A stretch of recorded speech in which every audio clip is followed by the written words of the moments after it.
Merci, madame.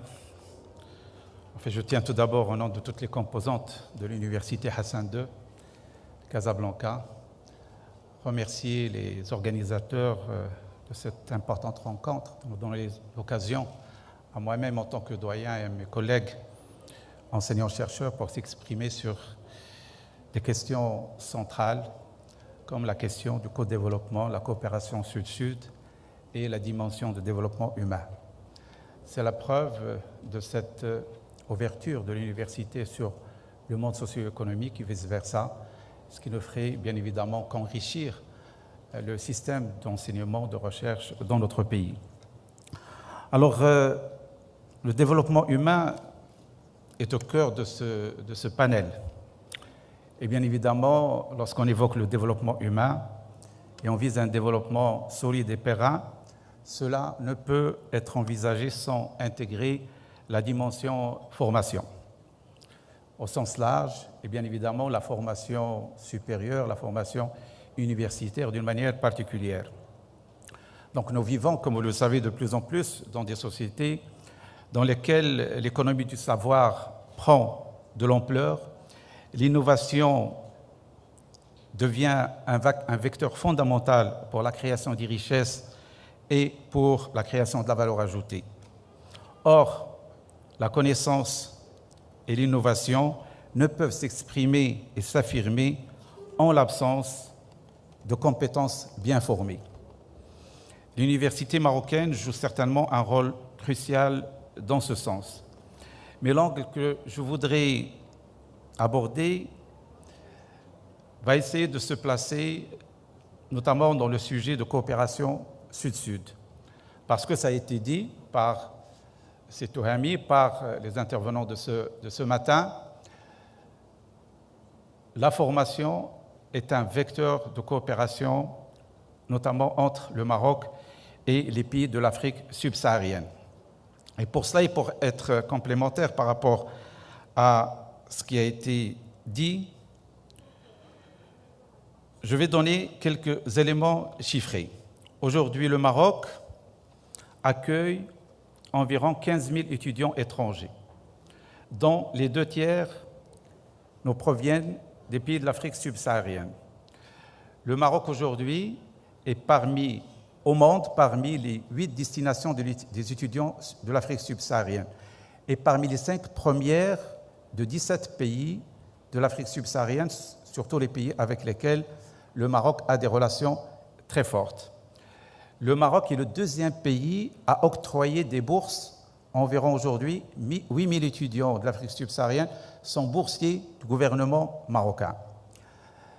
En fait, cela dénote d'une forte présence de l'université marocaine en matière de formation de compétences de pays de l'Afrique subsaharienne. Et comme vous le savez, la formation pose les soubassements à une coopération, à une collaboration, qu'il soit économique, qu'il soit politique, qu'il soit social. Et ça, nous le percevons, nous le remarquons. En fait, aujourd'hui, et ça a été dit ce matin, ces personnes qui sont formées, qui ont été formées au Maroc, on les considère comme des ambassadeurs. Ils se considèrent comme des ambassadeurs du Maroc dans leur pays. Ils facilitent beaucoup le renforcement de la relation entre le Maroc et leur pays sur tous les plans. Et nous vivons en tant qu'université cette réalité. Et je suis sûr également que le monde de l'économie vit cette situation et constate cette situation, mais également le monde de la politique. Nous sommes très bien accueillis chez nos amis et frères de l'Afrique subsaharienne. Alors, cette parenthèse que j'ai ouverte pour me situer un peu sur la thématique de ce matin, coopération sud-sud, je vais la fermer pour revenir vers le cœur du sujet de notre panel de cet après-midi, le premier panel, qui est en fait les initiatives locales, catalyseurs concrets de développement humain. Donc je tiens de prime abord à féliciter les organisateurs d'avoir focusé sur le concept de développement humain, sachant que de plus en plus la dimension humaine devient un point focal dans toute conception responsable, et je souligne le mot responsable, de la dimension développement. Certes, réaliser un taux de croissance économique soutenu est indéniablement nécessaire comme soubassement pour financer les défis sociaux. Mais encore faut-il prendre conscience qu'un développement global intégré et durable ne peut être atteint sans une solide imbrication entre le développement économique et le développement social. Or, le Maroc a pris conscience de cette priorité de la dimension sociale pour assurer le développement humain. Mais au-delà de la prise de conscience, ce sont des politiques réelles, concrètes qui sont lancées, justement pour concrétiser cette vision qui a été manifestée par Sa Majesté le roi Mohammed VI, que Dieu le glorifie, depuis son intronisation en 1999, et qui font aujourd'hui du Maroc une référence et un modèle en matière d'initiatives locales pour le renforcement des développements humains. Je cite en premier lieu l'INDH, l'Initiative nationale pour le développement humain. Aujourd'hui, c'est une expérience inédite qui est aujourd'hui reconnue à travers le monde comme une expérience qui œuvre pour cet équilibre socio-économique, avec beaucoup de projets concrets, beaucoup de réalisations en matière de projets de micro-entreprises et de réussite sur le plan économique et social. Cette INDH, bien évidemment, est la concrétisation d'une vision royale, mais également il s'inscrit dans le projet du millénaire de développement qui a été mis en place par le PNUD en 2000 et qui a arrêté un certain nombre d'objectifs focusés sur, bien sûr, l'éducation, surtout l'éducation, la généralisation de l'éducation primaire, sur la santé et surtout les couches les plus sensibles en matière sanitaire, à savoir les femmes, à savoir les enfants, la mortalité infantile, mais également sur des thématiques transversales, sur le développement durable, sur l'équité et l'équilibre en matière de répartition des richesses. Mais surtout, le PNUD a appelé à œuvrer tout cela dans le cadre d'un partenariat mondial. Et c'est ce que nous sommes en train justement de présenter aujourd'hui. Le Maroc se développe, mais se développe dans le cadre de partenariats sud-sud, de partenariats avec les pays du Golfe, des partenariats avec les pays arabes, des partenariats avec l'Union européenne. Nous sommes dans une dynamique partenariale. L'INDH, bien évidemment, aujourd'hui, je n'ai pas besoin de le présenter en termes de chiffres. Plus de 40 milliards de dirhams mobilisés, plus de 20 000 projets réalisés. Également, nous avons aujourd'hui, et nous connaissons une autre dimension, un autre secteur qui prend de l'ampleur, c'est celui des microcrédits, pour lequel le Maroc aujourd'hui est classé premier au niveau de la région MENA, pour lequel aujourd'hui des AMC, des associations de microcrédits au Maroc, sont classées parmi les premières au monde.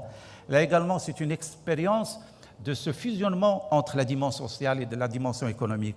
Nous ne faisons pas du social pour le social, nous faisons du social imbriqué à une dimension économique. Il faut que les personnes se prennent en charge. Et les AGR, les activités génératrices de revenus, aujourd'hui qui se développent au Maroc, entre 2000 et 2005, 17% du projet de l'INDH a été consacré aux GR. Après 2005, l'objectif est de 30%. Ça veut dire qu'on ne veut pas faire du social pour du social. On voudrait que les personnes se prennent en charge, qu'elles créent de la richesse, qu'elles créent des activités. Et c'est ça l'expérience du Maroc à travers l'INDH et à travers le développement du microcrédit.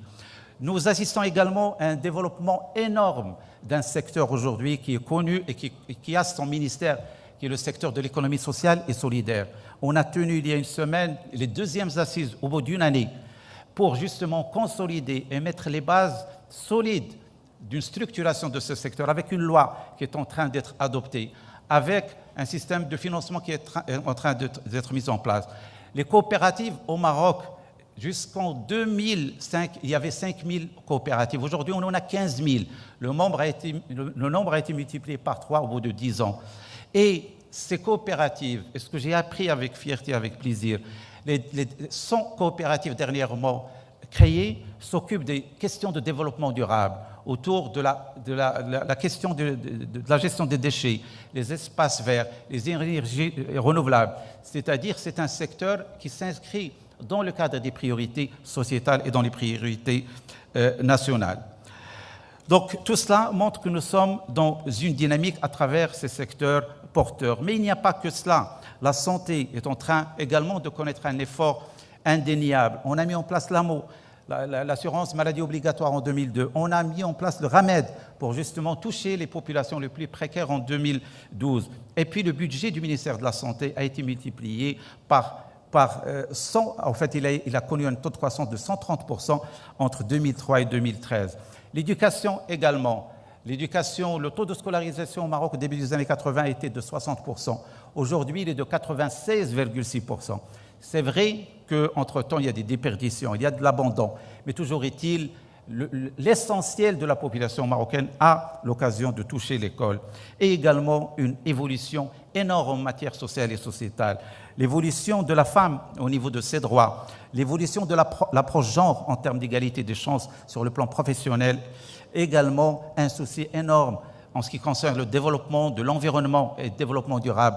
La preuve, c'est que le Maroc accueille dans quelques semaines un événement mondial qui est la COP22. Donc, tout cela fait que nous sommes sur une dynamique positive. Bien évidemment, je suis d'accord que nous avons des indicateurs de l'indice de développement humain qui laissent le Maroc encore sur un rang relativement qui n'est pas très satisfaisant par rapport à nos ambitions.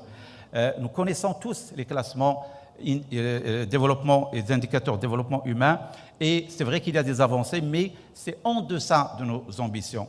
Mais à mon sens, en fait, nous sommes en train de traiter des questions de développement. Nous ne sommes pas en train de traiter des questions de croissance qui se mesurent d'une année à une autre. Le développement, c'est une affaire de longue haleine.